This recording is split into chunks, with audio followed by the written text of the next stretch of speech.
12 साल की उम्र में हम या तो कार्टून देखते थे या फिर वीडियो गेम खेलते थे। और वहीं दूसरी ओर 12 साल की उम्र में एलॉन मस्क ने एक वीडियो गेम बना डाला और उसी गेम को $500 में एक वीडियो गेम कंपनी को बेच दिया। एलॉन बचपन से ही दूसरे बच्चों से तेज और इंटेलिजेंट थे और इसीलिए बाकी बच्चे उनके साथ बुरा बर्ताव करते थे।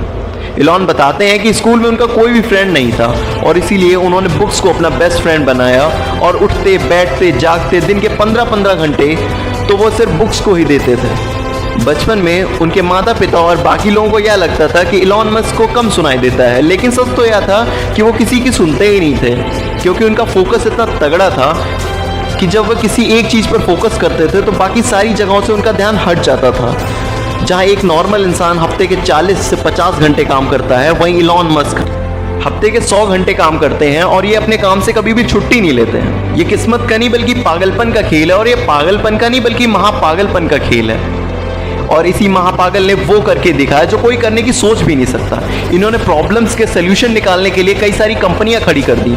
इन्होंने देखा कि सिर्फ चेक्स क्लियर करवाने के लिए बैंक के बाहर लंबी लंबी कतारें खड़ी होती हैं, तो इन्होंने सोचा कि उन्हें ऑनलाइन पेमेंट सिस्टम बनाया जाए और इसके लिए इन्होंने X.com की शुरुआत की। आगे चलकर कफिनिटी के साथ मर्ज कर दिया और फिर उस कंपनी का नाम पेपल रख दिया।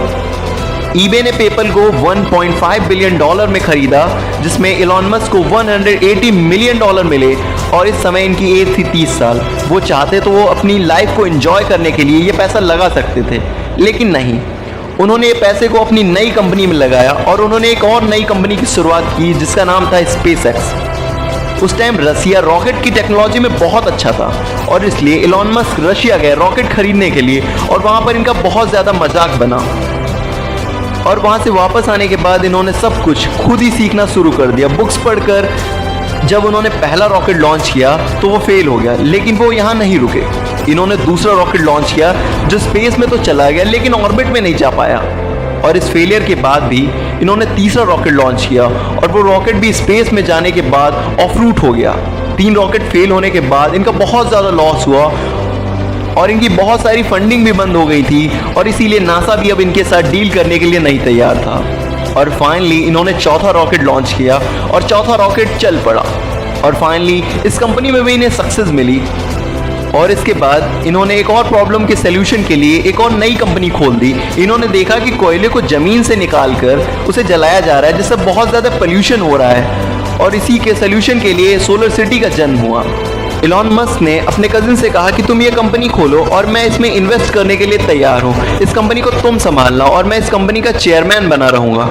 और इसके बाद भी और ज़्यादा पोल्यूशन कम करने के लिए इन्होंने इलेक्ट्रिक कार बनाना शुरू कर दिया और इसके लिए इन्हें कोई इन्वेस्टर नहीं मिल रहा था क्योंकि सबको लगता था कि इलेक्ट्रिक कार तो बच्चों के लिए होती हैं और इसीलिए इन्होंने अपने खुद के $6.3 मिलियन अपनी कंपनी में इन्वेस्ट किए और इस कंपनी का नाम आप सब जानते हैं। इस कंपनी का नाम है टेस्ला और उन्होंने कार को इतना ज़्यादा अट्रैक्टिव बनाया कि हर कोई इंसान इसकी तरफ अट्रैक्ट हो सके और फाइनली इसमें भी इनको बहुत ज़्यादा सक्सेस मिली।